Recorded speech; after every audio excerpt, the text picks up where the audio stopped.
দুর্গাপূজায় ভারতে ইলিশ উৎসবের রেওয়াজ চলমান ছিল বেশ কয়েক দশক ধরেই। প্রতি বছর বর্ষা মৌসুমে পদ্মার ইলিশের জন্যই তাই মুখিয়ে থাকত পশ্চিমবঙ্গের মানুষ। সম্প্রতি সরকার পতনের পর এ ধারাবাহিকতায় ছেদ পড়ে। বাংলাদেশ সরকারের পক্ষ থেকেও এ নিয়ে বলা হচ্ছে ভারতে যাবে না আর কোনো ইলিশ।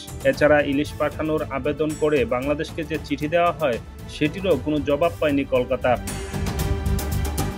এ অবস্থায় আসন্ন দুর্গাপূজায় বাংলাদেশের ইলিশ নিয়ে হতাশ পশ্চিমবঙ্গের রাজধানী কলকাতার ব্যবসায়ীরা। কলকাতার সংবাদ মাধ্যমে বলা হয়, হাসিনা সরকারের পতনের পর বাংলাদেশের রাজনৈতিক আবহের পরিবর্তন এসেছে।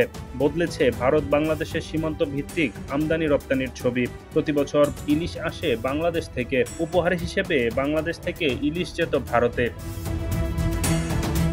শুক্রবার সকালে এক সংবাদ বিজ্ঞপ্তিতে বিজিবির কুমিল্লা সেক্টরের ৬০ ব্যাটালিয়ন জানিয়েছে, অবৈধভাবে ভারতে পাচারের সময় কুমিল্লায় ৪৪০ কেজি ইলিশ জব্দ করেছে border guard Bangladesh.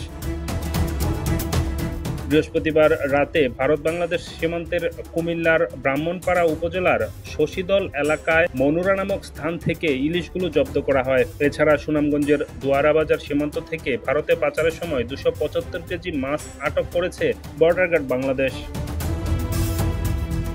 Desk report, Notun সময়।